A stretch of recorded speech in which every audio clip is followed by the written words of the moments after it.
আমরা সারা বাংলাদেশে এবারই প্রথম সমস্ত বন্দী এবং স্টাফদের একই ধরনের খাবার মেনু দিয়েছি। বন্দীরা এই ঈদে রোস্ট খেয়েছে, গরুর মাংস, পোলাও, মিষ্টি, রুই মাছ, এগুলো তারা খেয়েছে। এবং স্টাফরাও মানে আমরা যারা কর্মরত আছি আমাদের জন্য সারা বাংলাদেশে একই ধরনের মেনু হয়েছে। আমি শামীম ইকবাল, জেল সুপার হিসাবে নরসিংদী জেলা কারাগারে কর্মরত আছি। আপনি জেনে থাকবেন যে 19 জুলাই 2024 তারিখ আমাদের এই কারাগারের যে একটা দুঃখজনক ঘটনা ঘটে গেছে, তারপর থেকে আমরা এটা সংস্কার করে ব্যবহার উপযোগী করেছি। সঙ্গে মানুষের যে সেবাটা আছে, সাধারণ মানুষের যে সেবাটা নিতে আসলে কারাগারে আসে, সেটার সর্বোত্তম চেষ্টা আমরা বা সর্বোচ্চ চেষ্টা আমরা করছি। তো আপনি ইতিমধ্যে দেখে থাকবেন যে আমাদের যেসব দর্শনার্থী ঈদ উপলক্ষে বা সাধারণভাবে তার আত্মীয় স্বজনের সঙ্গে দেখা করতে আসেন, তাদের ক্ষেত্রে আমরা কিছু পরিবর্তন এনেছি। পরিবর্তনের ভিতরে যেমন তাদের আগে দেখা করতে আসলে ঘন্টার পর ঘন্টা দাঁড়িয়ে থাকতে হতো, সেটার বিষয়ে আমরা এখন এটা নিয়ম অনুযায়ী একসঙ্গে আমাদের যে সাক্ষাৎকার কক্ষের ধারণ ক্ষমতা আছে, একসঙ্গে 15 জন মানুষ সাক্ষাৎ করতে পারে। আমরা তাদের বসার ব্যবস্থা করেছি। 15 জন মানুষ এখানে বসবে, তার খাবার এখানে দেবে। খাবারটা পরীক্ষা করে যে নিরাপত্তার ঝুঁকি এমন কোনো মালামাল বা মাদক, অন্য কোনো নিষিদ্ধ দ্রব্য যেটা ভিতরে না যেতে পারে, আমাদের ডিউটিরত যারা আছে এটা পরীক্ষা করে ভিতরে দিচ্ছে এবং 15 জন লোকই একসঙ্গে তারা নির্বিঘ্নে সাক্ষাৎ করতে পারছে। তারপরে অন্যান্য যে বিষয়গুলো আছে, তার যেমন নিত্য প্রয়োজনীয় জিনিস, মোবাইল থাকে, ব্যাগ থাকে, এগুলো রাখার জন্য আমরা ইতিমধ্যে একটা আলমিরার ব্যবস্থা করেছি। ওখানে তার আপনি গেলে দেখতে পারবেন যে ওখানে আমরা 15টা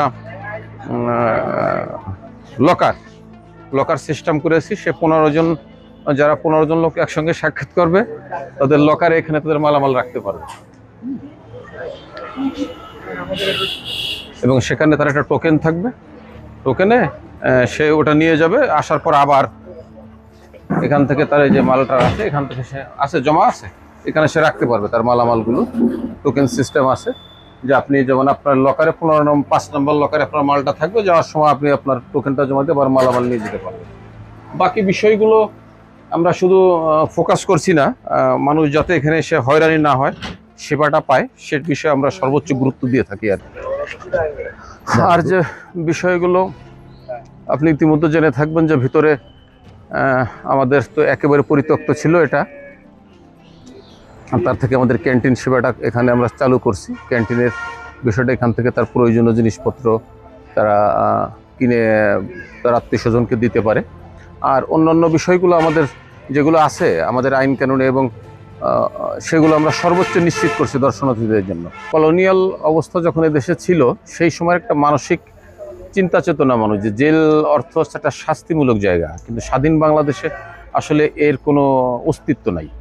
আমরা প্রত্যেকটা মানুষকে তার যে মানবাধিকার, তার যে প্রাপ্যতা, তার যে অন্যান্য সুযোগ সুবিধা, এগুলো কারাগারে নিশ্চিত করি। যেমন সে যখন প্রথমে আসে তাকে আমরা এনশিওর করি যে এটা আসলে কোনো শাস্তির জন্য আপনাকে এখানে প্রেরণ করি না, আপনার কোনো ভুল ত্রুটি থাকলে সেটা সংশোধনের জন্য এখানে প্রেরণ করা হয়েছে। সেক্ষেত্রে আমরা প্রাথমিকভাবে তাকে এনশিওর করি যে আপনার এখানে কষ্ট হবে না, আপনার নিজের আচার আচরণ, তার নীতি নৈতিকতা, এগুলো শিক্ষাদান করে থাকি এবং সেজন্য সমাজে তার আচরণ এবং অন্য যে কাজ তার ভুল হয়েছে বা ভুল করছে, সেটা সংশোধনে সমাজে ভালো মানুষ হিসেবে ফিরে যেতে পারে, সে বিষয়ে আমাদের চেষ্টা অব্যাহত আছে। এবং আপনি ইতিমধ্যে জানবেন যে আমাদের কারাগারটা এখন মানুষ এখানে অপরাধের ভিতরে যে কারা অপরাধ করতো তার প্রবণতা একেবারেই কম, নাই বললেই চলে। সেক্ষেত্রে মানুষ বুঝতে পারছে যে এটা আসলে কোনো পেনিনশিয়ারি না, এটা আসলে একটা সংশোধনাগার, নতুন একটা কারাগার, যেটা আসলে সংশোধনাগারে আমরা উত্তরণের পথে আমাদের ওটা একটা মাইল ফলক হিসেবে কাজ করবে, যেখানে অনেক সুবিধাগুলো আমরা দিতে তাদের চেষ্টা করি, কিন্তু আসলে কাঠামোগত কারণে সবসময় সঠিকভাবে হয়ে ওঠে না। তো ওখানে গেলে আমরা যেমন বন্ধুদের থাকার একটা যে সমস্যা, এটা একেবারেই থাকবে না। তার জন্য যে জায়গা বরাদ্দ, যতটুকু জায়গা সে পাবে, এটা তাকে আমরা ইনশিওর করতে পারবো। সেটা আশা করছি আগামী বছরের মাঝখানে আমরা উদ্বোধন করতে পারবো।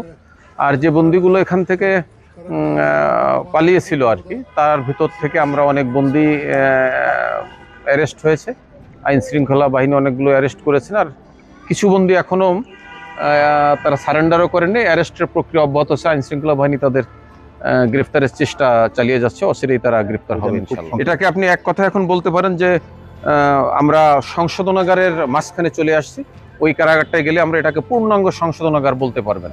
আমরা মানে সংশোধনের স্টেপে আছি আমরা ইনশাল্লাহ। এবং আমাদের মানসিক পরিবর্তন, আমাদের যে প্রশিক্ষণ বর্তমানে সব কিছু মিলে আমরা সংশোধনাগারের পথে উত্তরণ হচ্ছি।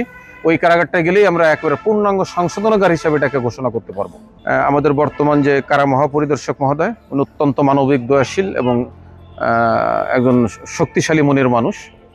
আমরা সারা বাংলাদেশে এবারই প্রথম সমস্ত বন্দী এবং স্টাফদের একই ধরনের খাবার মেনু দিয়েছি। বন্দীরা এই ঈদে রোস্ট খেয়েছে, গরুর মাংস, পোলাও, মিষ্টি, রুই মাছ, এগুলো তারা খেয়েছে। এবং স্টাফরাও মানে আমরা যারা কর্মরত আছি আমাদের জন্য সারা বাংলাদেশে একই ধরনের মেনু হয়েছে। এই জন্য আমরা অত্যন্ত আনন্দিত, উৎফুল্ল যে খাবার সবাই আমরা একরকম খেয়েছি। এটা একটা আনন্দ, বড় আনন্দ। রোস্ট, গরুর মাংস, পোলাও, মিষ্টি, এগুলো তারা পেয়ে খুব আনন্দিত। এটা অত্যন্ত খুশি এবং হয়েছে তারা যে আসলে এ ধরনের খাবার ঈদে বিশেষ বিশেষ অনুষ্ঠানে আমরা প্রায় তাদের খাওয়াই থাকি।